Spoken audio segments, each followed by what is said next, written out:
দ্বিতীয় কথা তিনি লিখেছেন জোহরের নামাজের আকিমিস সালাতা লিদুলুকি শামস, আপনি জানেন এই দেখো উঠতে লেগেছে, গাড়ির গিয়ার তো এবার উঠতে লেগেছে,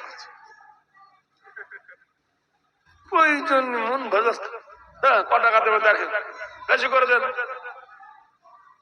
জোরে বলুন নারায়ে তাকবীর। নাম্বার 2 জেনে রেখে দেন, তিনি জোহরের নামাজের পরে অতক্ষণ খানা খেতেন না 10 পারা কোরআন না পড়ে। এশার নামাজের পরে তিনি 10 পারা কোরআন পড়ে খানা খেয়ে তবে ঘুমাতেন। রাতের গভীরে তিনি 2 রাকাত নামাজ পড়তেন, এত লম্বা সিজদা লম্বা রুকু কোরআন পড়তেন যে ফজরের ওয়াক্ত হয়ে যেত। তাহলে এই জহিরুদ্দিন মোহাম্মদ বাবর, বলুন তিনি ভালো ছিলেন না খারাপ ছিলেন? জোরে বলুন।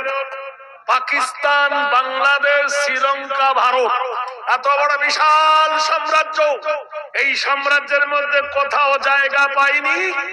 তিনি কি মসলা জানতেন না? মান বানা লিল্লাহি মসজিদান ফাবানাল্লাহু লাহু বাইতান ফিল জান্নাহ, যারা আল্লাহর ঘর তৈরি করে আল্লাহ তার জন্য জান্নাতে একটা বালাখানা দেবেন। তাহলে তিনি কি ওই মন্দির ভেঙে মসজিদ বানিয়েছিলেন? বিশ্বাস হয়? জোরে বলুন, বিশ্বাস হয়? কিন্তু এরা বলল না, ভেঙেছে, মেনে নিলাম। জহিরুদ্দিন মোহাম্মদ বাবর মন্দির ভেঙে মসজিদ বানিয়েছে। আচ্ছা, মন্দির ভেঙে মসজিদ বানালে নামাজ হবে? ভাই হবে? কোন আকাবিররা বলবে না, কোন আলেম বলবে না যে হবে। আচ্ছা, যদি ভাঙলো তো তোমরা আবার ভালো হলো কি করে? তোমরা তো সেই মসজিদ ভেঙে মন্দির বানাইছো, প্রতিশোধ নিলে বুঝি? দোষ না হয় তিনি করেছিলেন, তোমরা আবার কোন দোষের ধুইছি তুলসী পাতা? সোনার বন্ধুরা, একটা একটা খবর নিয়ে দেখো বন্ধু, আমরা কারোর দয়ায় বেঁচে বাস করি না দেশে। দেশের জন্য ফাঁসির মঞ্চে প্রাণ দিয়েছি হেসে। ধর্মে মোদের হাত দিও না, জানাই অনুরোধ, নইলে মরা রক্ত দিয়ে করব প্রতিরোধ। সামান্য ভারতের নাগরিক কিনা SIR,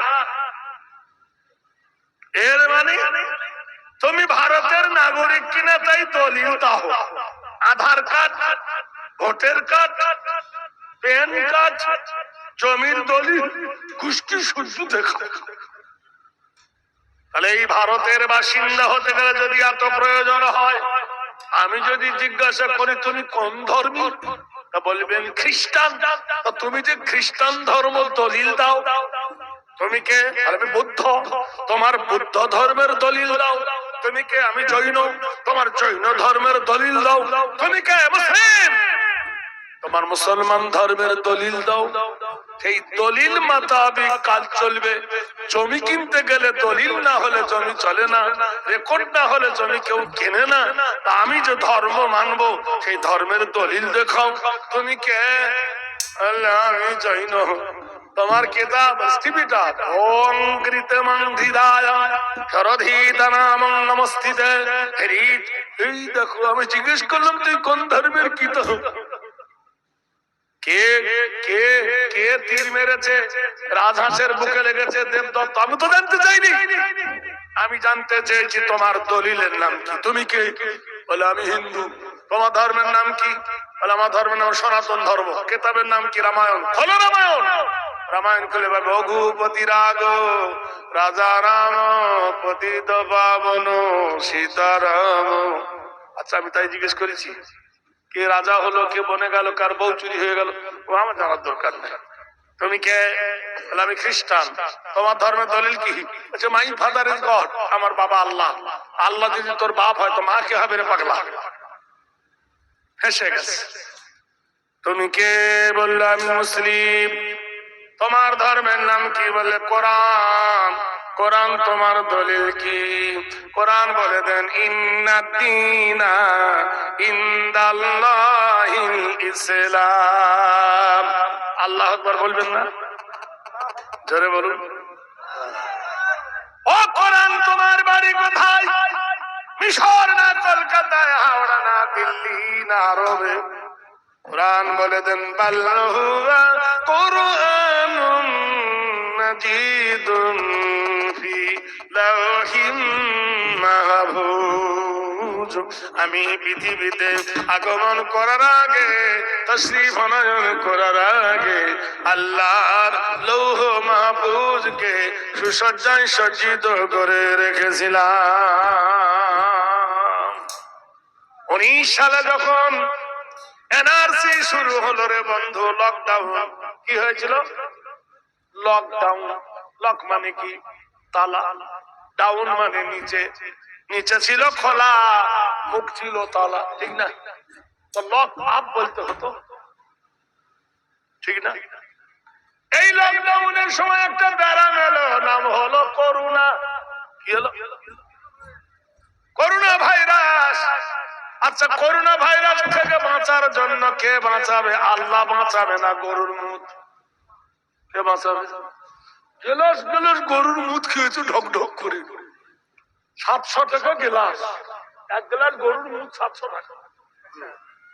কলেজ বন্ধ, স্কুল বন্ধ, অফিস বন্ধ, আদালত বন্ধ, ট্রেন বন্ধ, বাস বন্ধ, দোকান বন্ধ, সব বন্ধ, কিন্তু মাদ্রাসা খোলা। সুবহানাল্লাহ বলুন। সব বন্ধ ছিল, কি খোলা ছিল? মাদ্রাসা। জিজ্ঞেস করা হচ্ছে স্কুলের স্টুডেন্ট বন্ধু, মাদ্রাসার তলবে কেন খেলাম? তাই বলছে the alone who is our সিক্সুয়াল স্টেট পাতিপাতল দজহুম দাও হাস্টভার। What is this holy Quran? Prophet Muhammad সাল্লাল্লাহু আলাইহি ওয়াসাল্লাম I have convert no that Islam. এমন একটা কিতাব কোরআন বিনা উযুতে স্পর্শ করবে না, এমন একটা কিতাব নাপাক শরীরে তাকে ধরবে না, ঠিক না? তা তালবে ইলমরা উযু করে কি করে না? জোরে বলুন। ডাক্তার এরিনাল কি বলেছে? নাক ধো, মুখ ধো, কুল্লি করু বারবার, তাহলে করোনা ধরবে না। একটা ছেলে কিছু না করুক, দিনে 5 বার উযু করে 5 ওয়াক্ত নামাজে। একটা ছেলে যতবার ফুস করে পাঁচবে ততবার উযু করবে কোরআন পড়ার জন্য, ঠিক কিনা বলুন? তাহলে বারবার উযু করলে করোনা ওর কাছে আসবে না পালাবে? ডাক্তার শিবাজি বলেছেন কৃতামং কৃদানাম গোবাস্যতি তবয়। করোনা থেকে বাঁচার জন্য যদি গরুর মুত খায়, ওই গরু যারা খায় তাদের করোনা ধরবে না। নারায়ে তাকবীর। মুতওয়ালাকে খেয়ে নিচ্ছে কারা? লকডাউনে সব থেকে বেশি গরু মুসলমানরা খেয়েছে। খায়নি? দাম কম খা। যতই বিপদ হবে ইসলামের ঘনীভূত, ইসলাম হবে তত ত্বরান্বিত। ভাইয়েরা আমার, বন্ধুরা আমার, 17টা বিপদ মুসলমানদের ঘাড়ের উপর চাপিয়েছে।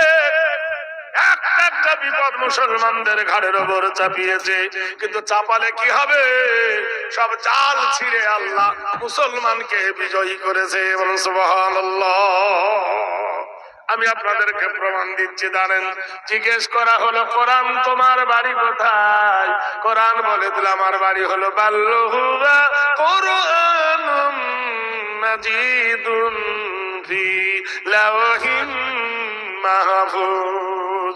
আমার বাড়ি হলো আল্লাহর লৌহ মাহফুজে। ও কোরআন বলো, তুমি কবে এসেছো? জানুয়ারি না ফেব্রুয়ারি? পৌষ মাসে না মাঘ মাসে? শীতকালে না গরমকালে? কোরআন বলে দেন শাহরু রমাদানাল্লাযী উনজিলা ফীহিল কোরআন। কি হলো রে?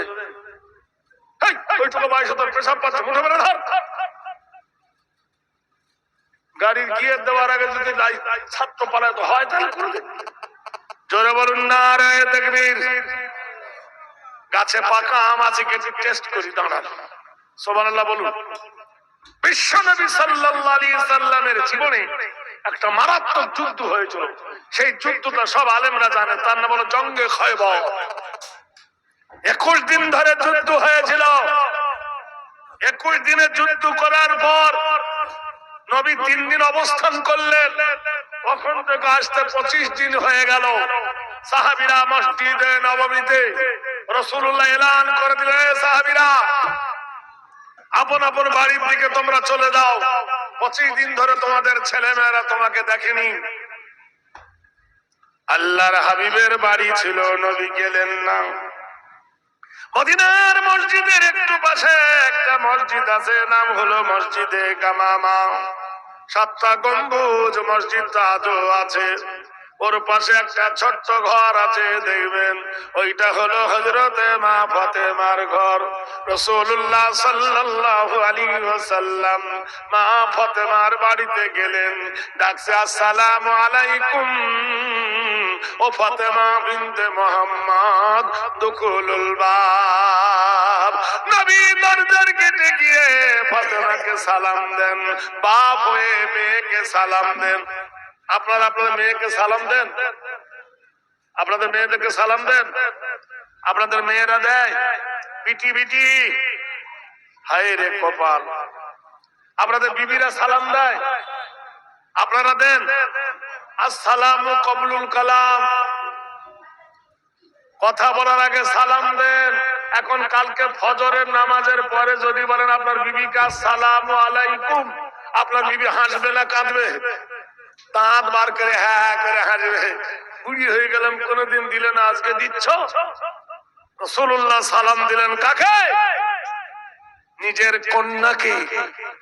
খাতুনে জান্নাত ফাতেমাতুজ জাহরা বলে, ওয়া আলাইকুমুস সালাম ইয়া বাতি ইন্নাহু সিদ্দিকান নাবিয়্যা।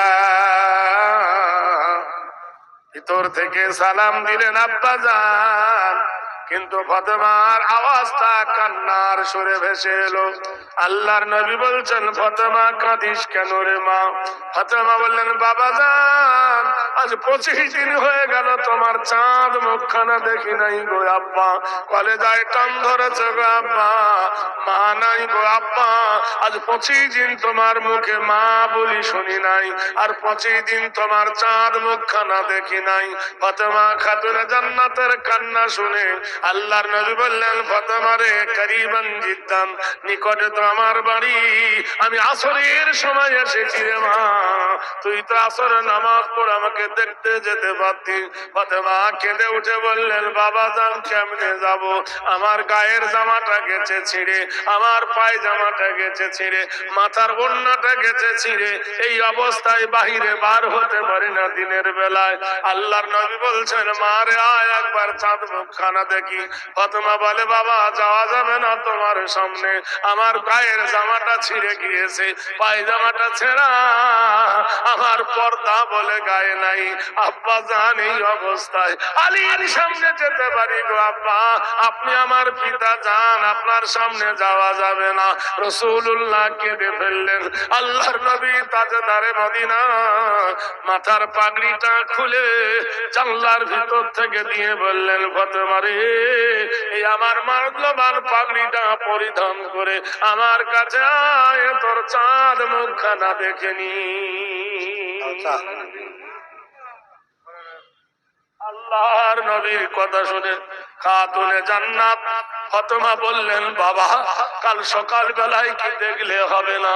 আল্লাহর নবী বলছেন, ওমারে কেন বুঝিস না, তোর নাকটা যেমন আমার মা আমিনার নাকটা তেমন, তোর ঠোঁটটা যেমন আমার মা আমিনার ঠোঁটটা তেমন, তোর মাথার চুলগুলো যেমন পোকড়া ঢেউ খেলা, আমার মা আমিনার মাথার চুল ছিল ঠিক ওই রকম ঢেউ খেলা। মা আমিনা রে, মা ফাতেমা রে, আমার সামনে আয়, আমি তোকে দেখে আমার আমিনার কথা আমি ভুলে যাই। নারায়ে তাকবীর। সোনা মুখে নবী বলেন, আবু হুরায়রা বর্ণনা করে হাদিসটা, ইজা মাতাল ইনসান, মানুষ যখন মরে যায়, ইনকাতান হুয়া মালু, নেকির দরজা বন্ধ হয়ে যায়। মানুষ যখন মরে যায় কবরের ভিতরে নেকি করতে পারে না, ইল্লা মিন সালাসাতিন, 3টা দরজা খোলা থাকে, ইল্লা মিন সাদাকাতিন জারিয়া, একটা হলো সাদকায়ে জারিয়া। নারে তাকবীর। তোমাদের যদি পাপ করে থাকে, কি চেয়ার নিচে উল্টে যাচ্ছে। তোমাদের যদি বাপ মরে থাকে, মা মরে থাকে, মায়ের পিঠের একটা কাফন কেউ কি কিনে দিতে পারবে না? সাদাকাতু তারাদ্দুল বালা তাজিদু ফিল আমর। এমন একজন ব্যক্তি 1 মিনিট একটু দোয়া করবা মুসাবের হালতে, আমার বাড়ি দক্ষিণ 24 পরগনা, দোয়া করবো তার জন্য। তোমার মায়ের পিঠের তলার কাফন কেনার জন্য এই মাদ্রাসার কর্ণধার হয়ে একটা 5,000 টাকার দাতাকেও হাত তুলতে পারেন, আমি তার জন্য আকবরী দোয়া করবো। ই আল্লাহ ইকরাকাল্লাহ কামা আকরামতানি। কোন একজন বন্ধু যদি থাকেন, কোন মাস্টার, কোন ডাক্তার, কোন এমএলএ, কোন এমপি, কোন ডিলার, কোন মুখিয়া, কোন পঞ্চায়েত, কোন সরপঞ্চ যদি কেউ থাকেন, ভাই আমার সভাপতি, সহ সভাপতি, সেক্রেটারি, ক্যাশিয়ার, মুহতামিম, নাজেম, কেউ যদি দলের মধ্যে একজন বলতে পারেন আমি ডাক্তারি করি, 5,000 টাকা নগদ অথবা বাকি এই মাদ্রাসার জন্য দান করব, আমি তার জন্য আল্লাহর কাছে ফরিয়াদ করব, আল্লাহ তার জানে মালে তুমি সুখে রাখো। আজ তুমি মনে করছো টাকা দেব না, কালকের তুমি যদি যাও, তোমার বিবি যদি পড়ে যায়, হসপিটালে গেলে পায়ের ছবি, বুকের ছবি, মাথার ছবি, পেশাবের সব ট্রিটমেন্ট করতে করতে 20,000 টাকা বার হয়ে যাবে। সাদাকাতু তারাদ্দুল বালা তাজিদু ফিল আমর। একজন ব্যক্তি যদি বলেন আমি 5,000 টাকা আখিরি বেলায় দেবো, তার জন্য আমি একটা আল্লাহর কাছে 2 হাত তুলবো, আল্লাহ তার বালা মুসিবত তুমি দূর করে দাও। আছেন কেউ একজন? কোন একজন বীর মহারথী আছেন? আছেন আপনি? নারে তাকবীর। একটু আসেন, হাতটা মুস করি, একটু আসেন, হাতটা মোসা করি। সারা বিশ্বের ইন্টারনেটে এরা দেখিয়ে দেবে, আজ এই মাদ্রাসার সরজমিনে বাহাদুর হো करते हो, जल्दी से आओ बंगाली प्यार करेंगे। सुभान अल्लाह, जज़ाकल्लाह। है भाई कोई बहादुर?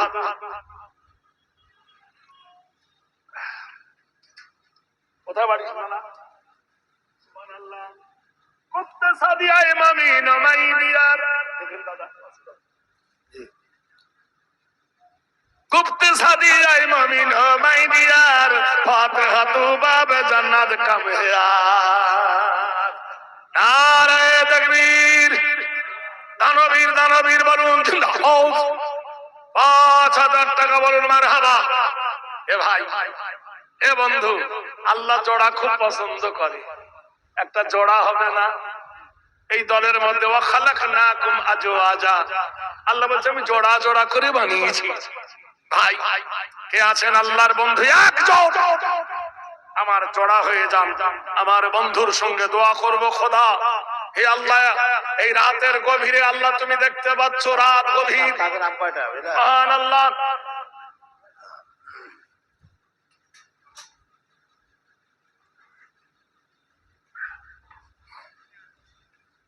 আর একজন কেউ হবে ভাই, যুবকরা ডান্ডা মডান্ডা, যদি 5,000 টাকা ভারী হয় ইনশাআল্লাহ হবে, আমি জানি একটা জোড়া হবে। আমি 30 জন যুবকদেরকে একটা অফার দিচ্ছি, মেসেজ।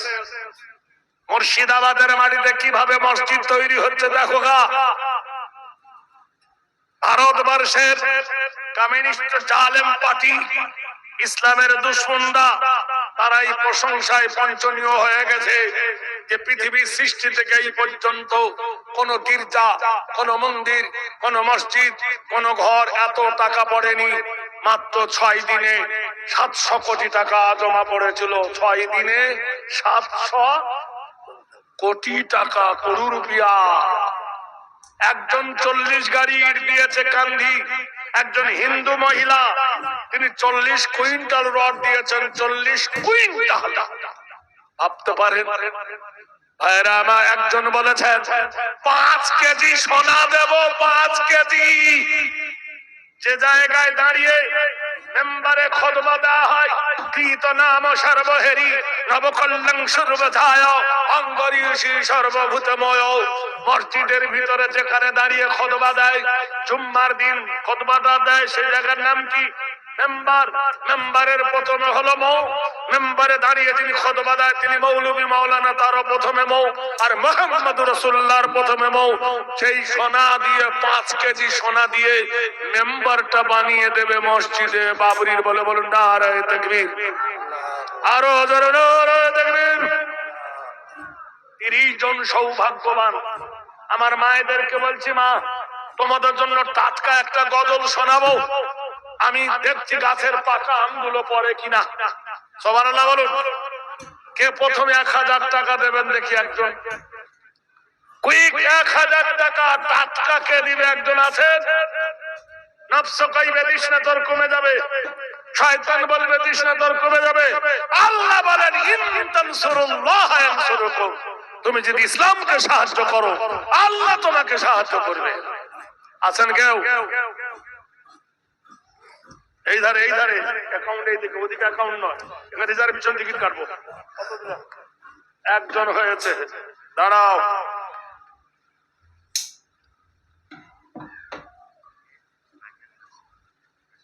ওই তিনি কই? পাকুড় থেকে আজাদ নার্সিং হোম 5000 রুপিস। আল্লাহ জাযাকাল্লাহ বারাকাল্লাহ। আমার ভাই পাকুড় থেকে ফোন পে 5000 টাকা। ডাক্তার ফারুক আহমদ, আলহামদুলিল্লাহ। কোরআনকে জিজ্ঞেস করা হলো, কোরআন রাতের বেলায় এসেছো না দিনের বেলায় এসেছো?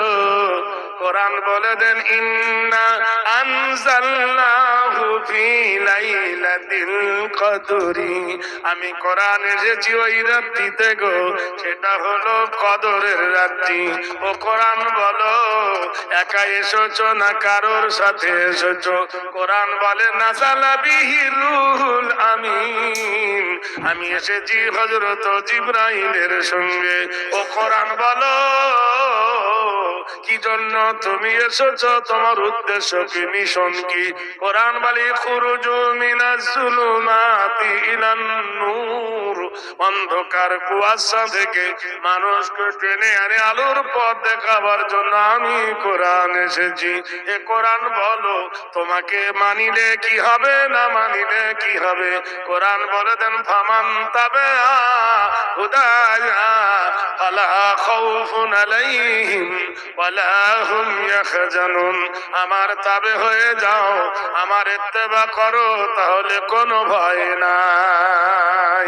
ওয়ালা তাহিনু ওয়ালা তাহজানু ওয়া আনতুমুল আলাউনা ইন কুনতুম মুমিনিন, আমি তোমাদের সিকিউরিটি দেব, আমি তোমাদের অথরিটি দেব, আমি তোমাদের গ্যারান্টি দেব, আমি তোমাদের অভয় দেব, আমি তোমাদের বিজয় করব, যদি তোমরা একটাই শর্ত হও, তোমরা মুমিন। আল্লাহর কোরআন জানিয়ে দিয়েছেন, আল্লাহর ফুরকানুল হামিদ, আল্লাহর কোরআন সারা পৃথিবীর মানবের জন্য রহমত স্বরূপ। যে বন্ধুরে, দোস্তরে, এই কোরআন মান্যওয়ালাদের কত বিপদ। আমাদেরকে ভারতবর্ষের মাটিতে বলে তোমরা বিদেশি। সুপ্রিম কোর্টে কেস হলো, মুসলমানদের এনআরসি হবে, ভারত থেকে তাড়ানো হবে। কেস হলো এরা স্বদেশী না বিদেশি। প্রশ্ন হলো সুপ্রিম কোর্ট রায় দেবে এরা স্বদেশী না বিদেশি। একজন দাঁড়িয়ে বললেন তিনি হিন্দু, উঠে বললেন ইওর অনার লেখাপড়া কি করেননি? বললে কেন? বলে খবর নিয়ে দেখো এরা স্বদেশী না বিদেশি। বেদ 900 পৃষ্ঠার 400 পাতার উপরে দেখো ওং শান্তি সুদা হেবিস্ত নাম খুদা আদম কল্যাণ বসুমতি হেরি নাম আদম চরিতার্থ গৌরী আদম বয়। এই পৃথিবীর মাটিতে প্রথম মহামানব এসেছিলেন নবী আদম। নবী আদম পৃথিবীর বাড়িতে পা দিয়েছিলেন, জায়গাটার নাম হলো সিংহল, তখন ভারতের অন্তর্গত ছিল। এই মুসলমানেরা ওয়ালাকাদ কাররামনা বানি আদম, এই মুসলমানরা আদমের বেটা। বাপের যদি মাটি হয় বেটার কেন হবে না হুজুর? সুবহানাল্লাহ বলুন। ভাইরে আমার, বন্ধুরে আমার, ভারতবর্ষের বাড়িতে বলি প্রমাণ করে দিই।